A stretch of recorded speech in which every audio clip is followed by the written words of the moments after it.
I'm Sarah Bivens. And I'm Matthew Bivens. We had a home birth back in 2016. So we started a podcast about it. And then grew it into a birth brand to help future and current parents believe in their success with home birth. This is the place to hear home birth stories, along with helpful resources and tips to feel empowered and supported in your birth journey. This is Doing It at Home. It's a beautiful day to talk home birth. You are listening to Doing It at Home. I'm Sarah. Thank you for being here. We appreciate you. Make sure you hit subscribe. Make sure you follow us. Make sure you drop a review. Check out all the ways to connect with Doing It at Home in our show notes. Today, I am honored to welcome back to the show for the second time our friend, Dr. Nathan Riley. And this is our first new episode of 2022. So yay! We first had Nathan on the show back in episode 243, and we are now at 365. So it's been a minute. If you would like to listen to that first episode with Nathan, look at the show notes where whatever device you are listening with, whatever platform you're using, there is a show description, and then there's links for you. Check that out. That has the link to the previous episode. It'll have a link to all the ways to connect with Doing It at Home. Make sure you're following us. Make sure you're subscribed to the show. Drop a review if you would like to check out our online resources, our merch, our book on Amazon. If you would like to reach out to myself or Matthew about our coaching, our lifestyle coaching for mothers and fathers, we have different programs for you tailored to wherever you are in preconception to postpartum and parenthood, really about providing you with support, accountability, and tools to be aligned and balanced in all the aspects of your life, from spiritual, mental, emotional, physical, and social. So if you're interested in that and you're interested in going into one of our programs, please feel free to reach out. You can email us directly, hello@diahpodcast.com, or you can go to our website, diahpodcast.com, and there's a contact form there for you. So back to the conversation today. We have had a lot of conversations on this show. I've done a lot of episodes, done a lot of interviews, been around for a couple of years here, and I don't like to play favorites. And this conversation with Nathan is up there for me in terms of impact, in terms of power, in terms of just the energy of it. It's so magical, y'all. I'm really excited for you to hear it. I don't want to give away too much, but Nathan shares the details of his recent home birth. He and his wife, Stephanie, welcomed their second baby girl into the world in their home. And then we also get into a bit of Nathan's journey as a doctor, as a physician, from hospital model and system of care to what he's doing now and how he is supporting parents as well as birth workers, and questioning the system and honoring and trusting the process of birth in such a beautiful way. And to just get his perspective as a partner, as a husband, as a father, and as a doctor, sharing his birth story and then also sharing his visions and the space that he's holding for birth.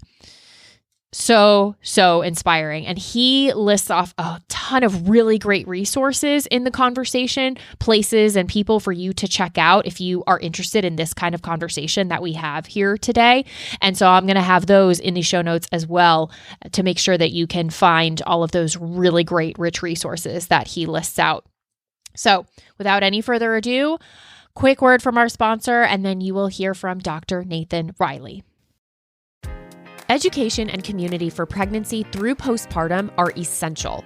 Our friends at 7 Starling are setting an example for this with their all-in-one online support system for parents. When you sign up, you and a small group of other parents with due dates close to yours are paired with a dedicated doula. You meet virtually every other week, and you can connect with your doula anytime outside of those calls for questions or feedback. You'll cover everything from pregnancy joys and challenges to childbirth education to newborn care and postpartum healing and recovery. And it's just $37 a month, so it's affordable and convenient. And when you use the code DIAH15, you'll receive 15% off every month you are a member.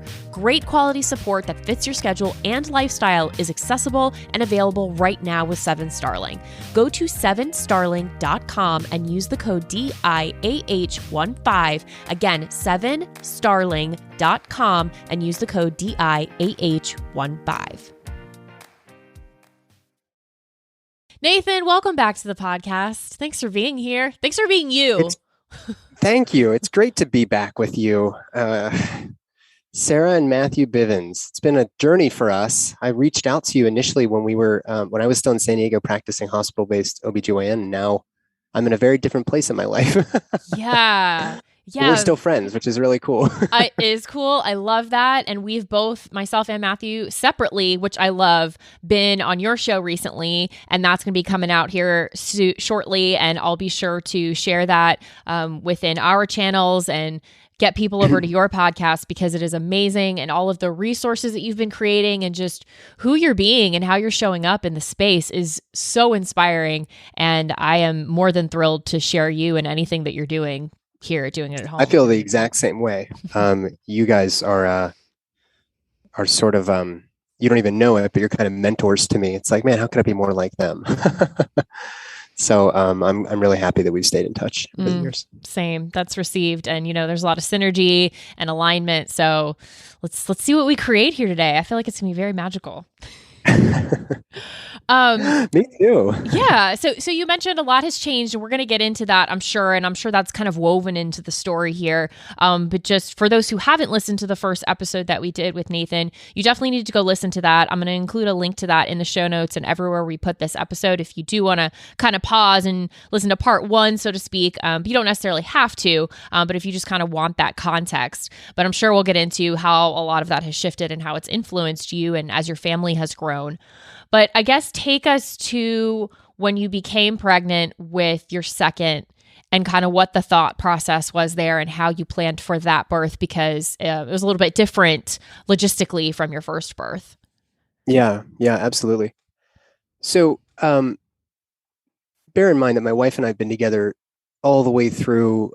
We met in high school, college, med school, residency, fellowship, and now like real life doctor life. And so we've known each other for a very long time, and she's grown up in the medical system in the way that I have, because we've been together for almost that entire period. Apart from when I was in med school, we did separate for a period of time, and then the stars brought us back into alignment. But I think that, the process of medical training, I go deep into this in a recent solo cast I released on my podcast, The Holistic OBGYN, where I really talk about, like, from the beginning, how did I get into the system, and then what kind of forced me to sort of reconcile the issues I had with the system and then ultimately step out. But that actually plays into the birth stories as well. So when we had a baby the first time, I think we were both kind of just feeling like it would be safer to be in the hospital. Mm-hmm. It was a hospital that I was already an OBGYN attending there.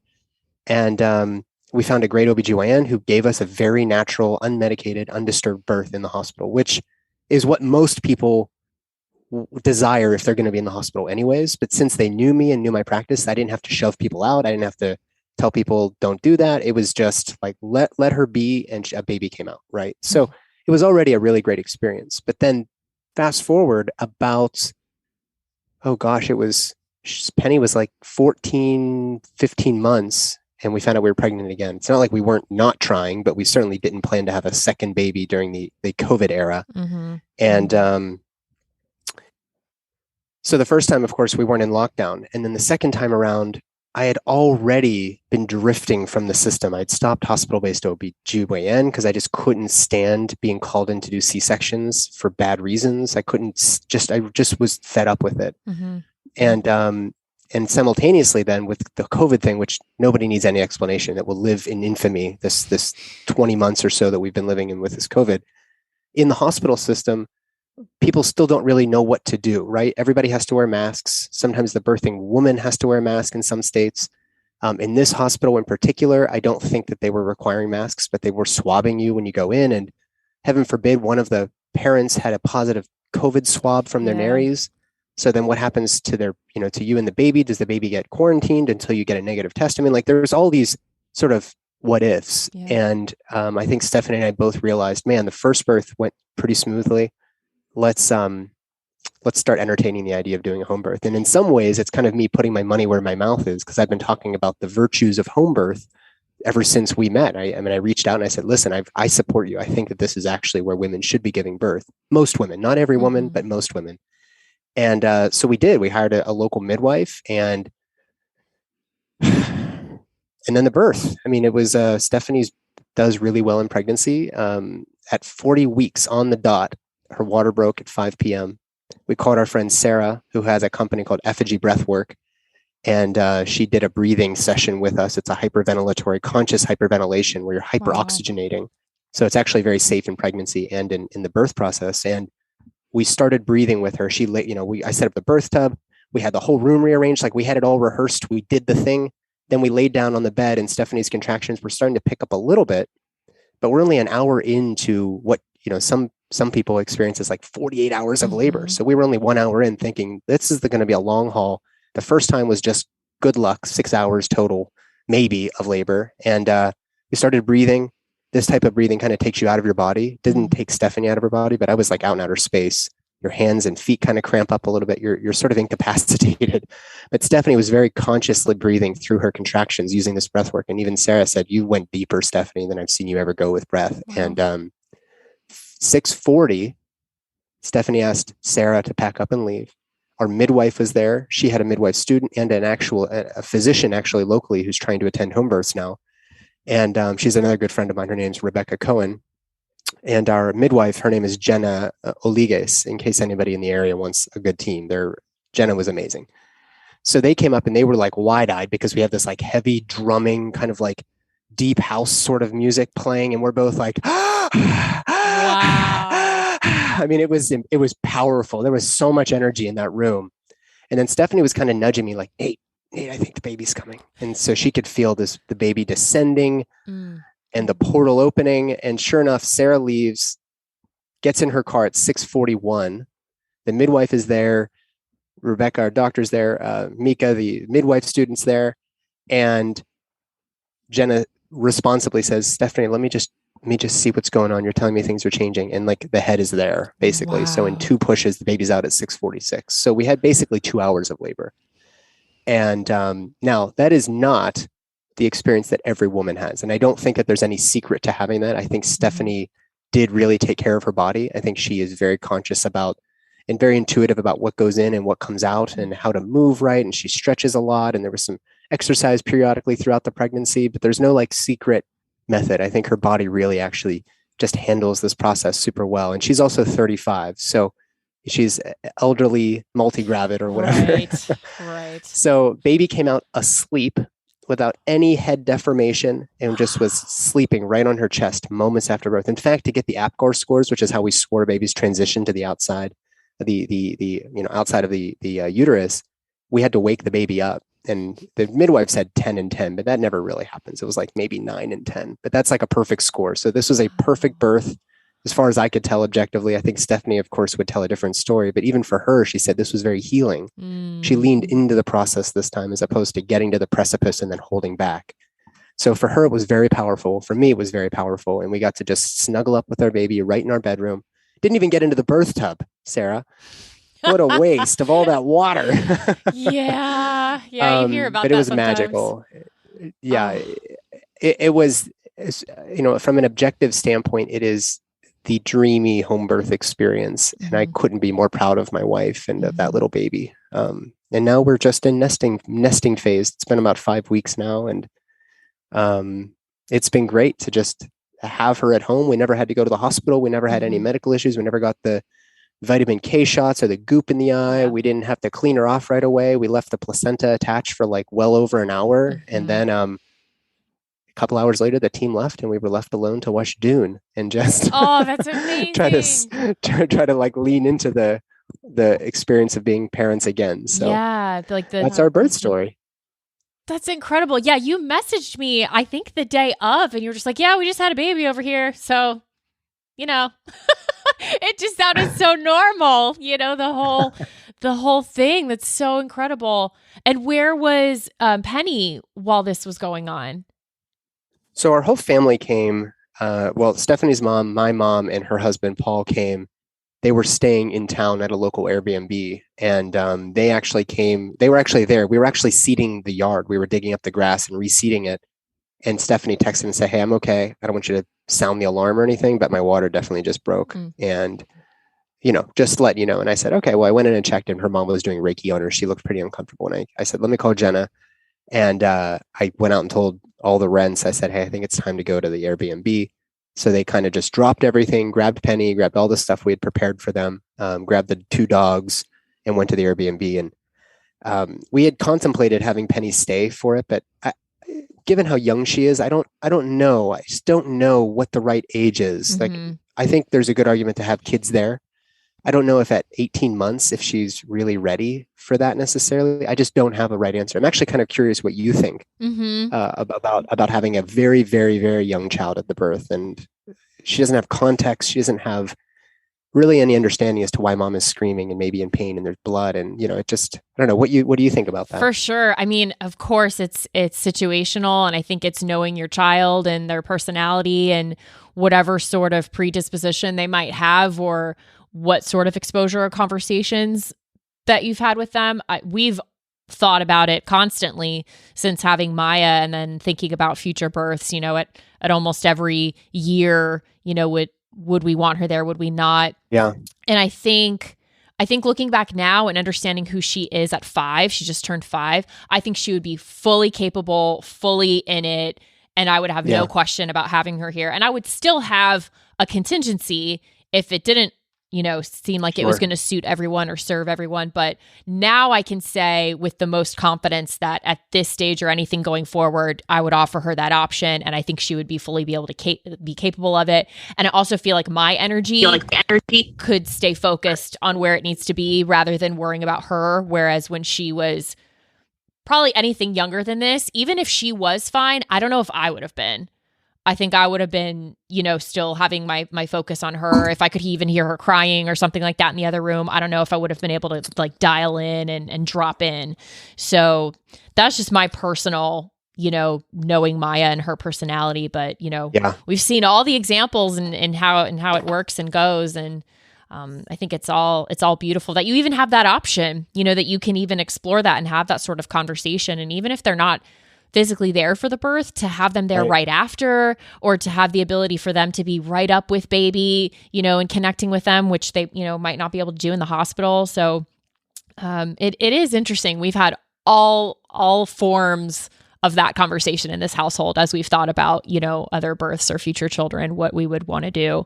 But I get it.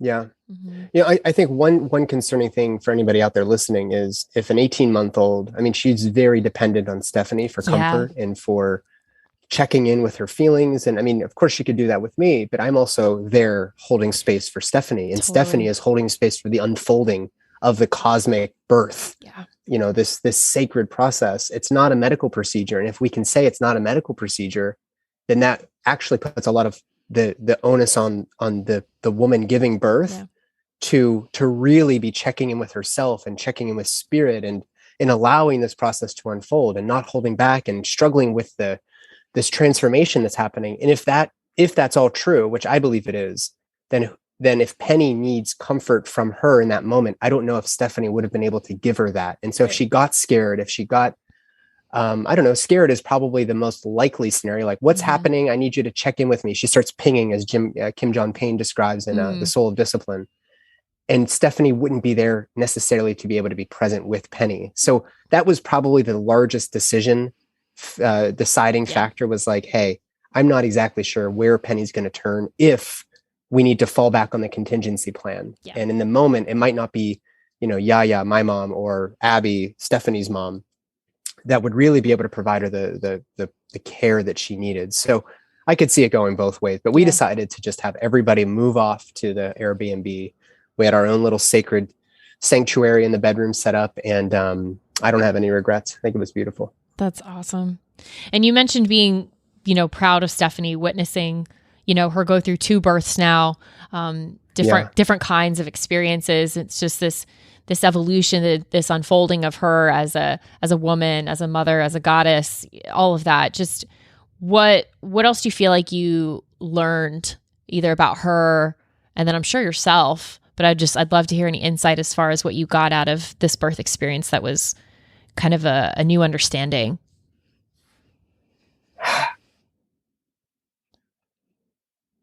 The phrase trusting birth comes to mind.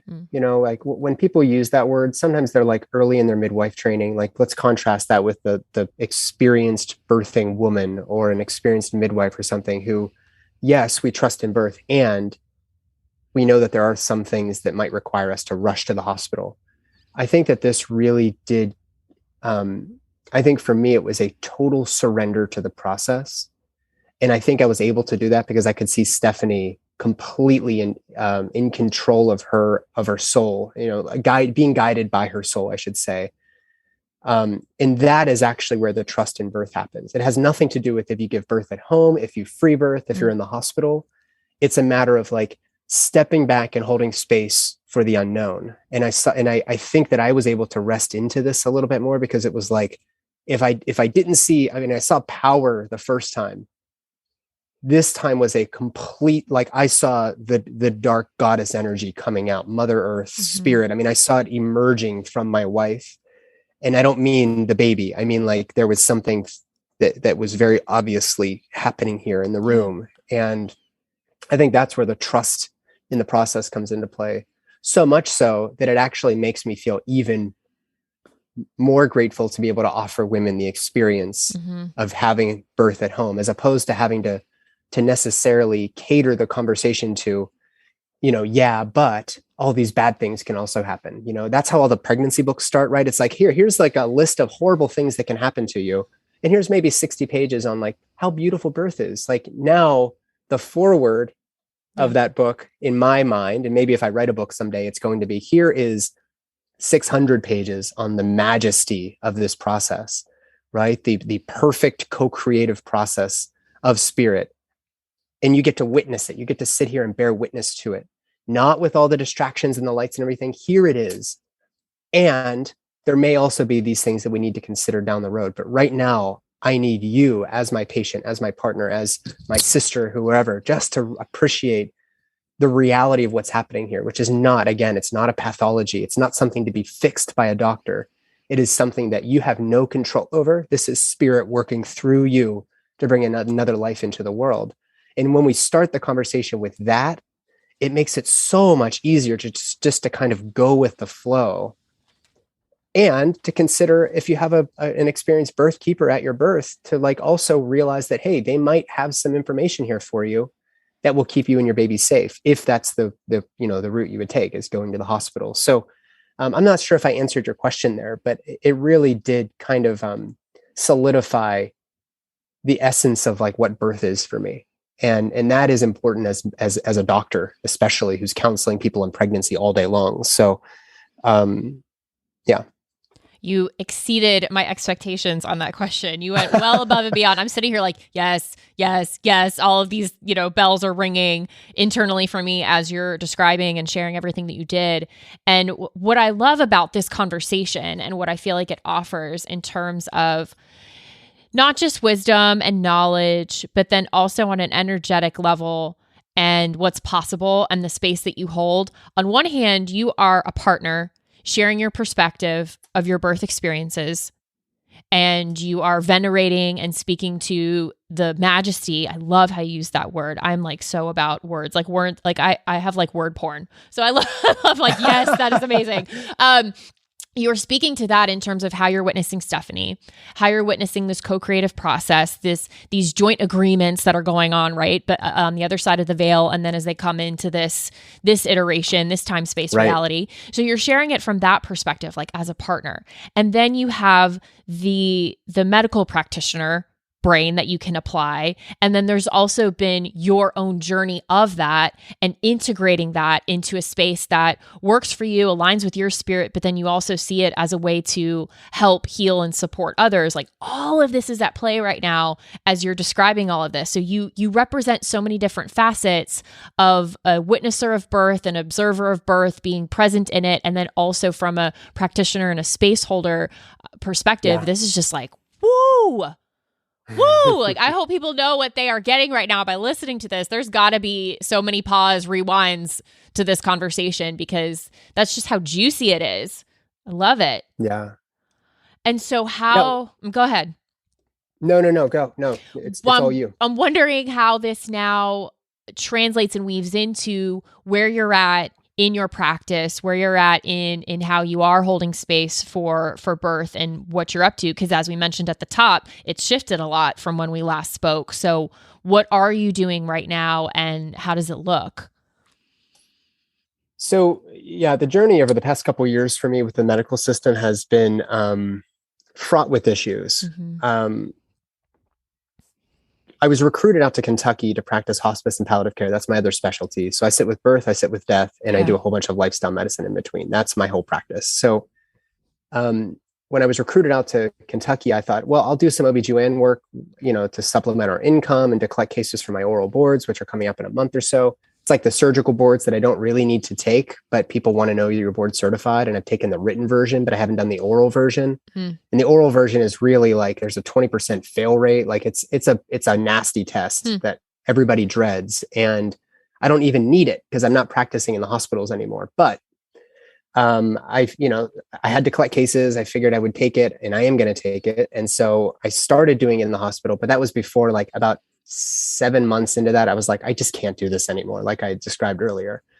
So I then stuck with palliative care in the hospital, which is really a chronic disease management, added level of support for cancer patients, et cetera. And then I was also doing some part-time hospice work, which is actual end-of-life care. So while I was at the hospital system that recruited me out there, I just didn't, I don't want to bash them too much, but there were certain things happening within the administration of the hospital that I just could not align with. I actually felt very, very bad about some of the things I was seeing. And so we agreed to mutually part ways. We'll just say that. And then I went full-time into hospice. This was back in early 2020 that I split from the hospital. And then I went into hospice care. And I did the hospice care until about September of this year. And I can just tell you flat out, I was fired for not wearing my mask while talking to a dying person.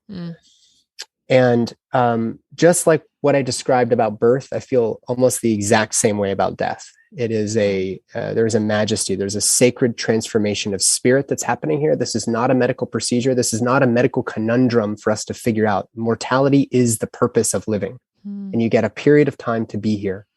After you've emerged from your mother, you have a period of time to be here to learn and to heal whatever shred of your soul came here, whatever they came here to do, the contract. So at the very end of your life, if you've lived 95 years, you've got pneumonia, you're dying. You don't deserve to not be touched. You don't deserve to not be loved and to be cared for compassionately. And I can't do that without my nonverbal communication. Yeah. So took my mask down, got fired, which of course I think is complete baloney. But I should actually be writing them thank you letters. Yeah. And I even considered, should I send them Christmas gifts because I'm so grateful to not be in the system anymore? And this also, I'll refer people back to that solo cast I did, which tells the journey of me entering medical school all the way through where I'm at now. And in these past 20 months, I think for a lot of people have really forced us to kind of reconcile, like, why do we need a medical system? Like, what is the medical system for? Are we over-reliant on this medical system? And I think that's more evident than ever in birth. During 2020, because there was concerns about going into the clinic and having people in waiting rooms, the frequency of prenatal visits completely changed. You might go every 6 or 8 weeks instead of every 2 to 4. We had to start questioning, like, why do we need to be doing all these urine dipsticks? Why do we have to be doing all this other stuff, especially for women who are, in the low risk category, which the risk stratification thing is a totally different conversation. But it really made me wonder, like, wow, like this is just more evidence that women can get great care at home from a midwife and not have to go through all the testing or the unnecessary ultrasounds or whatever else. And some of those things actually might be harmful. So in the past 20 months or so, I've also had the bandwidth to really look into, like, what's happening with big pharma, what's happening with peer review. And there's a whole bunch of problems. I mean, there's the medical journal industry, right? We're talking about New England Journal, Lancet, Nature, Cell, whatever. Their publication bias is being driven by policies that are set by big pharma and big corporations. So Marcia Engel, she was a former New England Journal senior editor and senior chief, what do they call it? Editor in chief. chief editor, whatever the term is. she even acknowledged after she left that position that like for the past 20 years, she's had to kind of swallow the fact that the industry is paying them big dollars to publish certain things and to ignore other things, right? Which is why we have this idea that birth is unsafe, that birth is a pathology, that you need these medicines, you need birth control, you need surgeries, because surgeries help save you from your own mortality. And so, there was a book by, I can't remember the author's name, but the Illusion of Evidence-Based Medicine. I started just really digging into this stuff along with, big pharma spending millions and millions of dollars in medical schools. And then I think back on my training, it's like, God, I never learned about any modifiable lifestyle factors of disease. I just learned how to give medicines for blood pressure and kidney disease and blah, blah, blah, blah, blah. Yeah. So all of this is to say that my growing doubts about the system were just amplified by a factor of about 100. Yeah. And ultimately that, of course, led us up to a position where it was like, why the hell do we even need to have a baby in the hospital, right? Like I've been preaching this the whole time because the data supports it. But is it actually safer to be in the hospital or is it safer to be at home? And I would argue that many women are actually going to do better at home. I mean, truly believe that based on all this other shit that's going on where you've got media outlets that are being paid by Pfizer to tell you certain things. Like, I'm not saying that I believe the blue or the red or anything. I'm saying I'm stepping out and I'm going to use my discernment to kind of figure out how I want to treat people as a healer. Oof. And so now my practice it's just like this. I meet with people one-on-one. We review their birth history. We review their whole pregnancy history. We talk about what pregnancy means. I talk to couples about that relationship building that has to happen now. We talk about the yin and yang. We talk about balancing everything out before you're going to have to put some things on hold in order to care for and hold space for this little baby in the future. So that's a big part of my practice. It's called belovedholistics.com, or you can find me there if you're interested in having a very open-minded, but definitely educated and well-informed OBGYN to help care for you, to help you kind of navigate that system and really provide informed consent and to help you exercise your right to refuse treatment, if that makes sense in your case, based on your values. So right now I'm doing a lot of lifestyle medicine. We're talking about diet, exercise, nutrition, breathing, hydration, sleep, mindset. All of those things are a part of my practice. We do chakra balancing. We use some herbalism, some homeopathy. I'm training anthroposophic medicine, which is a whole separate paradigm as to how to look at how the body works and how the organs interact and everything else. So I couldn't be happier. That's why I really owe a debt of gratitude to the company that fired me, because it really forced me to consider, like, how do I want to be spending my time with patients? And I want to be with them in the safety of their own homes and caring for them for the purpose not of fixing the symptom, but really kind of getting to the root of the problem and helping them create lasting vitality for the rest of their life. What a catalyst for all of that. That is amazing. And this support that you're offering for parents, there is all of that, but then there's also support that you're offering for birth workers as well, right? For out of hospital settings. Can you share a little bit about that? Oh yeah, definitely. I'm glad you asked. So I have a collaborator program. I initially was thinking, hey, I'm going to go and take care of people like you in the home, and I'm going to attend your birth and just call me when you're in labor or whatever else. And then I realized I could do that. I have perhaps the training to do that. But am I the right person to be doing that? In some regards, I kind of feel like having a white man as your primary birth keeper is probably not necessarily in alignment with most people energetically. But there are plenty of midwives. And I don't mean that as a generalization. I just feel like I bring a lot of masculine energy into the space. And if somebody does want me to attend their birth, I will. But what could I do instead of advertising myself as a part of the home birth scene? What if I actually took a step back and provided the needed support for midwives, especially in my part of the world, which is in Kentucky, Appalachia area? What if I actually just took a step back, gave people my phone number, and let them reach out anytime they needed anything? And I don't mean patients, I mean midwives, doulas, birth educators, home birth docs, whoever. So they could say, hey, listen, my patient was having some headaches. Here are her labs. Should I be concerned about preeclampsia? Should we be doing anything different? And I give them my honest ascertainment and assessment based on what I would do if it was me in that position. I provide the education to the midwife or whoever. I also have a lot of health coaches in the program. And then they take that back to the patient so that the patient can look at all of the information and make an informed decision. And if they decide, hey, I don't think I'm going to do a home birth anymore, I'm going to go to the hospital, fair enough. But most of the time, because they're being given the information, they realize, okay, it's my job to figure this out. They've recommended I do this. Is that in alignment with me? It is in alignment with me. So let's go this way. Or they might say, you know what? I understand there's risks. I'm actually going to go this way instead. And that as birth attendants, as medical care professionals, like that's actually our job. It's not to tell you that I'm the captain of the ship and you're going to do it my way or take the highway. It's my job to really hold space for this process. There's not a right answer as to how to have a baby or how to fix your chronic pelvic pain or whatever else. I do a lot of non-maternity care. And so collaborators from across the spectrum now, they communicate with me through an encrypted messaging service like Signal or Telegram. They send me labs at my, and within the program, I have 3 levels. One is, it's a basic level. You actually just get access to all of my notes.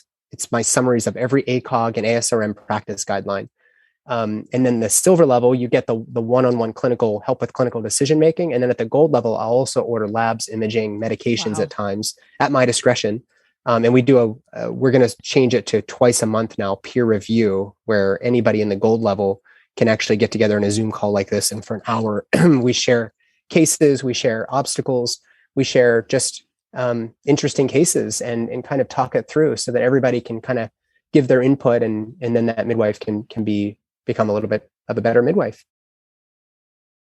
What I love about that is the scalability factor, not just from a business standpoint, but I mean from an energetic standpoint, the scalability, the ripple can be far greater by you being able to be a support to any kind of birth worker or practitioner, or to your point, health coach even, who that might not be, some aspects of this might not be their skill set, and it doesn't have to be. They can utilize. And so what I love, in addition to a lot of the practice what you preach examples you set and are walking, you walk your talk, we suggest that to parents and to mothers, utilize the village, collaborative care in all aspects of life. This is you doing that now with providing the care, providing the, if needed, medical intervention or medical expertise or modalities.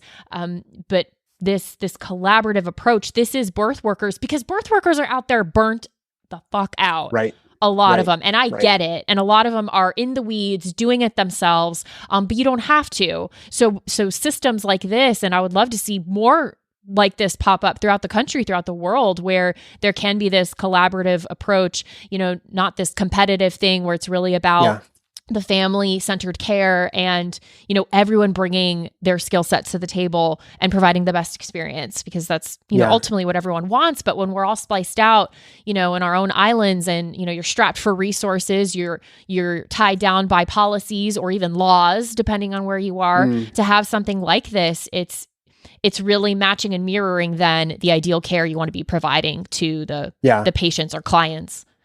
So I think an important corollary to this conversation is that, when you consider licensure, it's a really complicated topic, licensure amongst midwives, because you're licensed by the state to provide a very specific set of guidelines, or I should say a very specific set of care practices within parameters that are set by some legislators, right? So if, let's say, a person has their uterus is not measuring adequately, right? Like, oh, you're 34 weeks, but your uterus is only measuring to 31 weeks or something like that. It's maybe a bad example, but anything you were to find as a midwife or a doula or whatever else, a midwife is in particular, I guess, is relevant here. You're then really bound to refer that patient to see an OBGYN. If the OBGYN then says, hey, you're now a high-risk patient based on whatever the hell their practice guidelines are in their group of practicing doctors or whatever, now the midwife is actually obligated to push them out of their practice and force them to be in the hospital practice. And that doesn't mean you're going to have an OBGYN that's like, oh, you don't want to have a hospital birth? I'll just be at your home birth. Like, it doesn't work like that. You're now kind of stuck within the system unless you're going to go totally rogue and have a free birth, or you're going to have a midwife who's unlicensed that you find somewhere else last minute to come and attend your birth. So the idea here is like, hey, a midwife reaches out, the fundal height isn't measuring quite right. I'm not very suspicious of a tiny baby. It's just she's very small. The patient is. I think it's just a constitutionally small baby. What I would do is then I'd say, hey, let's just order an ultrasound to the local imaging center. We get the report, shows the baby's growing just fine. you don't even have to go to the OBGYN practice because and by doing so, you avoid that inevitable bad news that now the midwife can't legally, based on the limitations of her license, continue to be your birth keeper. And there's no way that she's going to attend your home birth because she could go to jail for practicing outside of the boundaries of her license. So it's a very, very easy way, for a very reasonable fee for midwives to keep people in their practice, and for patients to actually, if they were to say, hey, listen, can you collaborate with Dr. Riley? Because I want to make sure that I have every shot possible at attending or at having my baby at home. This just allows you to step around that whole process of the consultation because I'm now your consultant. Yeah. So I provide the information. We maybe order some of these things. Then the patient can make a real decision about what they want to do. And it's working quite well. It's actually quite exciting. I feel very, very blessed to be able to provide that service to people. That's so awesome. So awesome. And that there are other examples of doctors, reaching across to collaborate in other ways. I mean, Dr. Stu Fishbein, Dr. Brad Boots Taylor, it's happening. And so I want to put more energy around it and put more voices to it and share just what the amazing things that you all are doing. I'm so inspired. I would love for you to share, as we kind of wrap up here, a couple of resources or people that you would recommend those who are listening, who are like, I'm totally jiving on everything that you're saying. I'm going to go check out your podcast. I'm going to go check out your website. Where else can I go for people or content that is similarly aligned to you? What would you suggest? Yeah, that's a good question. I don't have a great answer for that, except that in my journey to create this podcast, and I formerly had a podcast called the OBGYN podcast, which is really kind of dedicated towards summarizing ACOG's practice bulletins for busy OBGYNs and other birth workers. And I realized that my audience was growing in the doula and midwife community so much because I was speaking about holistic lifestyle practices and blah, blah, blah. And it really had nothing to do with ACOG. And so I've kind of started over now. And my podcast is called The Holistic OBGYN. And what I'm trying to do is actively seeking out other voices that have something to contribute to this space. So every single person that I have on my show has something to contribute to the care of women. And it might be, the quality of your water and how we can structure and charge water, using quartz and using charging stations. I mean, there's so much to talk about there. But also breath work and also the nutritional aspect and bringing on midwives who've been doing this for a long time, some of which have survived, were threatened by the medical system and they actually survived, right? I was going to be their expert witness. The district attorney or the attorney general of the state decided to drop the charges and now she's free to practice again. So these are the voices that I think are really important. Interestingly, the people that are doing the best work are not putting out a lot of content because they're actually sitting with patients. You don't have time to have a podcast if you're sitting with 4 women laboring throughout the month. That's a job. That's a full-time job. So, there are a variety of midwives that I think are doing really, really good work. I think Laura Doyle in Northern California, Ask Midwife 707, I think is the name of her podcast. She's doing great work. Augustine Colebrook remains a legend in the space. Maren Green's a good friend of mine. We have a podcast together that everybody should know about called the one about the midwife and the OB, where we just have earnest conversations. And sometimes we even disagree on things within our practices. But it's we set a timer for 20 minutes. We knock out a topic and then that's it. And it's really an earnest conversation between an experienced birth keeper, far more than just a midwife. Maren Green is a witch. She is the goddess herself, embodied. She's an incredible woman. Stu Fishbein and Bliss Young, their podcast remains kind of like the gold standard for the review of literature around home birth. And so I always recommend, I think their podcast is called Birthing Instincts Podcast. Yep. Brad Boots Taylor, he lost his position at his hospital and he wrote a great book called, Shared Decision Making, I think is what he called it. I can't remember the title, but we'll have to link it in the show notes. Yeah, he's become a good friend of mine. He was my backup OB. What's that? Should we have had to transfer? He was our backup. Oh, right. So on. he worked with our midwives. I mean, what a talk about having an open mind. Brad Boots Taylor comes from a very unusual background. He was a Green Beret. He's like a tough guy, military dude, and he ended up as an MFM with with ideas that are so perplexing to the community that it's like, how could you possibly counsel your patients about this stuff? He's like, because that's my job, which I love about him. I think Dr. Tracy Vogel is doing really good work. She's an OB anesthesiologist. I'll have to get you the link to her website, but she focuses on informed consent in the setting of trauma-informed birth care, because her role as an anesthesiologist, she's faced with a lot of people's fears, and you're rolling back into the OR and the only person you're seeing is Tracy while you're behind a blue curtain and a baby's dystopically being removed from your belly and your arms are strapped crucifixion style. She's kind of gotten rid of most of those things in her hospital. And she actually has a program where they just do trauma-informed care of women before and after birth. It's a pretty remarkable thing that she's doing. She has some trauma specific training as well that she's kind of taken upon herself. I think those are some really, really good resources.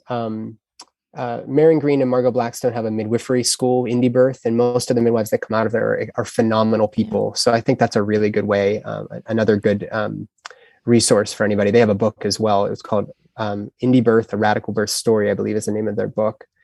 Gosh, I mean, I could go on and on and on. I learned so much from midwives over my training that it just forced me to reconcile, how am I doing this work as an OBGYN when everything that I do is in alignment with midwifery care? So I would never call myself a midwife, but my big goal is really to see a resurfacing and a predomination of the maternity care space in North America by midwives, period. The midwifery care model is what has to come back. We took it, us rich white guys took it from midwives long ago, took the care of women from women. And we need to restore that. And I know that that's something that I'm saying from a place of privilege, but damn it, I'll use my privilege for that purpose then. Nathan, I love you. You're so amazing. I just appreciate, I'm going to include all those resources. So everyone's like, who was that name? What was that book? What was that thing? I'll get it all sorted out for you. And I'll put the list in there. So don't you worry. And I'm so excited to send people to your podcast, to your space, to your community, and just to see how it continues to grow and flourish. And I'm excited for more conversations for us to have. I'm excited to be in person together in some capacity. We're going to get all these amazing folks together and create some sort of space where we can all hang out, because I would absolutely love that. But I'm filled with gratitude, and I'm filled with a lot of excitement around the possibilities. Yes, there are the things that we can highlight that are less than awesome, and kind of, that scarcity mindset. I get it, and can put us into that fear space around it. But the fears that we're being fed, it's not about fighting those fears with more fear. It's about, rising and creating from our true authentic selves. And that's what I see you doing. And so I think that's what just has me so attracted to the space and everything that you're doing. And I'm so honored to share it here, at doing it at home. So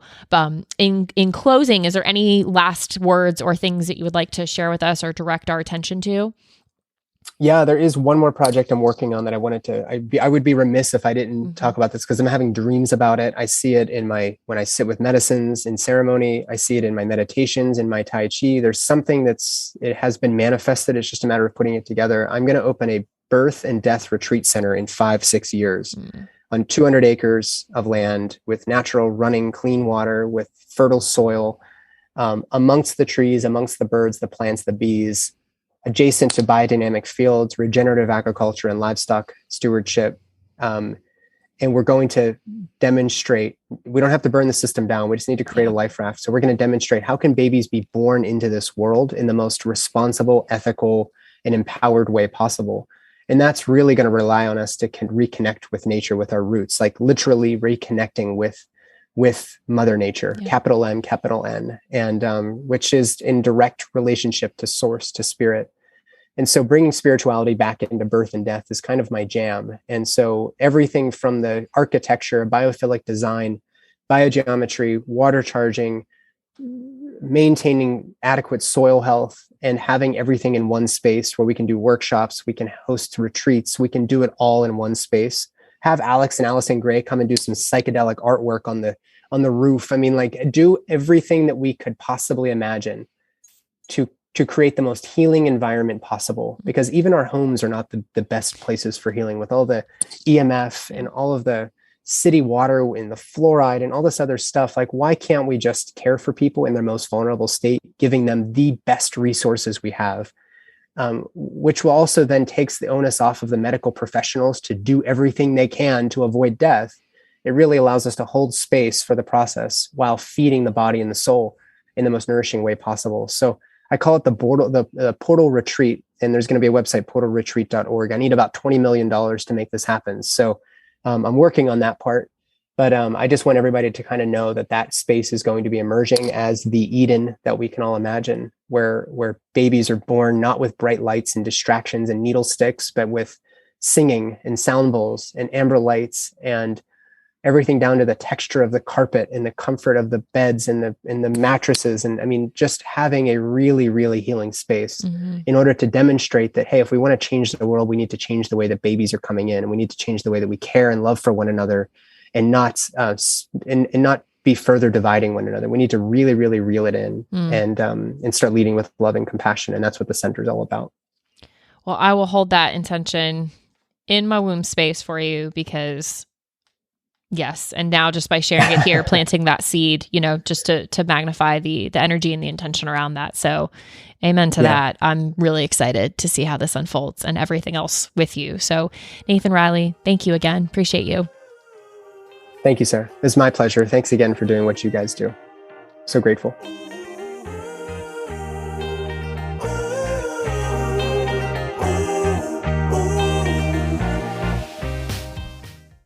Quick note about the Doing It at Home podcast. Matthew and I are not doctors or medical professionals, and nothing we say should be taken as medical advice or opinion. If you have medical or health-related questions, please take them to a trained professional. We're here simply to entertain you with stories and conversations about pregnancy, birth, and parenthood.